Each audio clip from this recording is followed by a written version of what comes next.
Alright guys, welcome back to the channel. Today I'm going to show you how to do an oil change on a 2018 6.7 liter Cummins turbo diesel. I'm going to show you how I do it and what you're going to need. So here's the items we're going to use today. I'm going to use a K&N filter. It's number 4003. I know those are really good filters. I'm going to use this oil. I got that in 2.5 gallon. You're going to need 2 gallons for this engine. It's 1540 full synthetic for my area. An oil filter wrench of some sort. I know this one has a nut on it. I don't know if the one in there does. 3/8 ratchet with a little extension on it. The worst part of the job here is going to be getting that oil filter off, which is right there. You got to do it through this hole. So that is where that little tool comes in handy. This thing. Links down below for everything, guys. Got this on Amazon. Got these locally. But this is going to screw into the oil filter.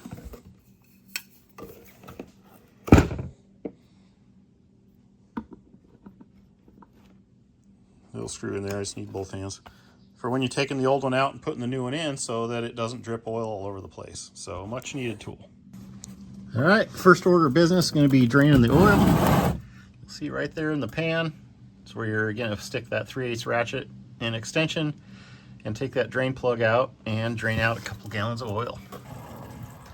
Pro tip for me anyways, get a bucket. That bucket, I don't know, it's probably a couple gallon bucket at least. I started out with my drip pan there, and fortunately I didn't just pull the plug and walk away, and it was filling it up faster than it was going in to the bottom of the pan. So I put the plug back in, grabbed a bucket I'd laying around, and finished it off there. So there's a lot of oil in these big motors, so it comes out fast. So be prepared, guys. You wouldn't want to have an oily mess all over your floor. So here's the drain plug that came out.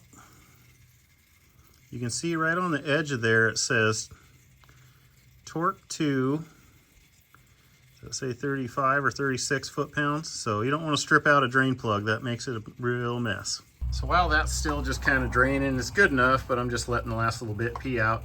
I'm going to put my drip pan underneath this thing. I'm assuming that is for when oil drips from that filter, which is up above there.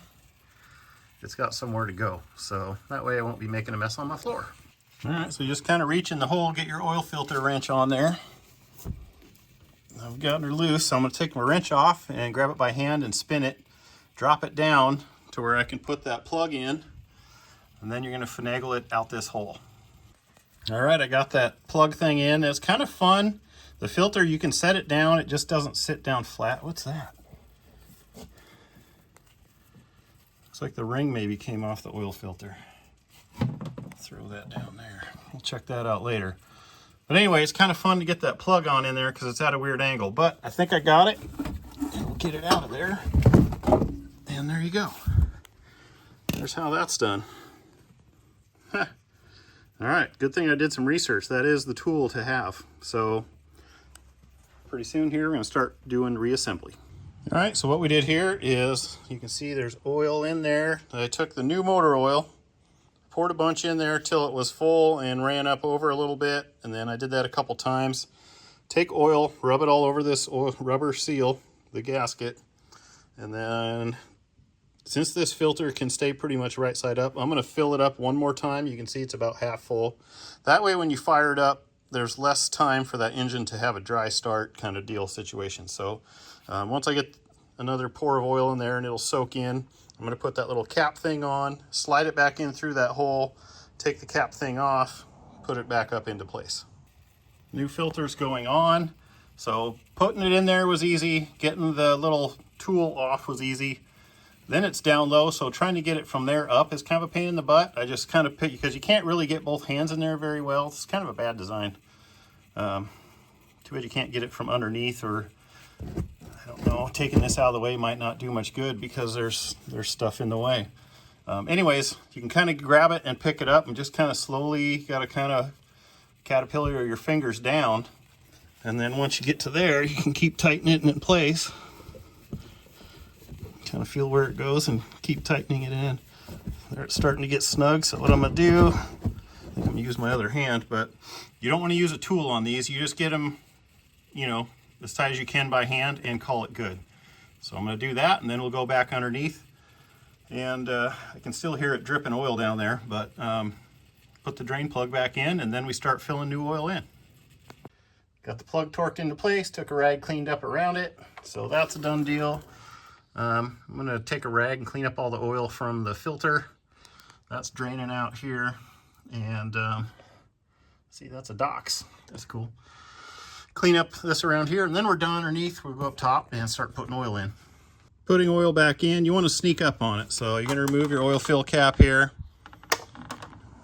Start pouring a bunch in. I've got this 2.5 gallon container, so I'm not sure where, 1 gallon or 2 gallons or 1 3/4 gallons is. So pour a bunch in, give it some time to drain to the pan in the bottom, and check the oil dipstick tube, and just keep checking it until you get it. I like to get it right at the very full mark, because when you fire it up, it's going to use a little bit to fill the filter and whatnot. So this part takes a couple minutes. All right, I have a confession to make. I don't know what I was thinking, but I thought it took 2 gallons. This is a 3-gallon engine, so I poured that whole container in there, and it's in the safe range, but not quite full enough. So I'm gonna have to go to the store and get some more oil. I'll make sure to put this towards the beginning, but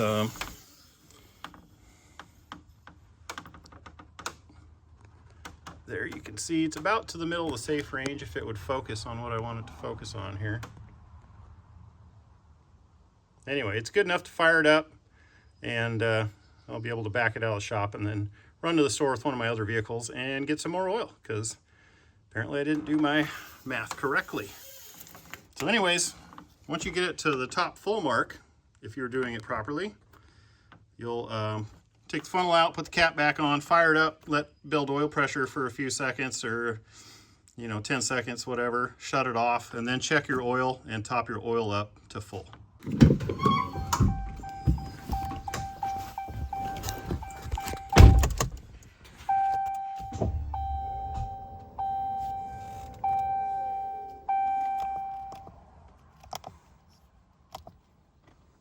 Yes, we know.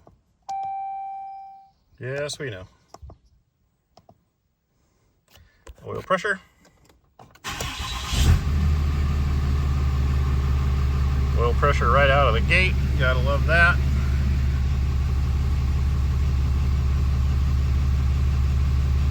No weird noises. Sounds like a Dodge. Sounds like a diesel. We've got good oil pressure, so that means it's flowing through everything. Now we'll go check the oil level. Also check for leaks. I know there won't be any, but always something to keep an eye out for no matter what you do. So pull the dipstick out, clean it off, stick it back in, pull it out where, yeah, you can see it lowered it. It's just at the bottom of the safe range there. So we're gonna need a couple more quarts in my case, because I didn't have enough the first time. But what you would do at this point is top it back up to the full, like I'm gonna do, and you're done. Basically, go ahead and mark it down somewhere, put a sticker in your window, make a note in your phone, do what you got to do. Now this oil filter, you guys may or may not have seen, came with one of these window stickers. So if you don't use that, you can always get some at the store to put in. But I'm going to head to the store for me and get some more oil here, and yeah, get her topped up. So the total cost for my oil change thus far, I think, was around 90 bucks for this and that. That tool, I think, was for $8 on Amazon. All the links down below. But doing this yourself, granted, this is full synthetic, guys, not some crappy oil. Doing this yourself, you're going to save yourself a bunch of money. So I know you go to a shop, spend a couple $300 to do it, and you can do it yourself, guys. Just showed you. Takes literally half an hour. Took me that long just because I'm taking a video. But so I'm gonna go get a few more quarts and top mine off. So at this point we are completed if you did your oil math right. So like, comment, subscribe, check out the links down below, guys, for anything I use in my videos. Make sure you check out my other Dodge Ram Cummins Turbo Diesel Series stuff, and I appreciate you guys watching this. So John VH Life out. And don't forget to clean up your mess. You'll notice I didn't have much of a mess here. This worked out really good. Just going to pour that into a container and pour that in a container and let that oil filter drain out and throw it in the trash.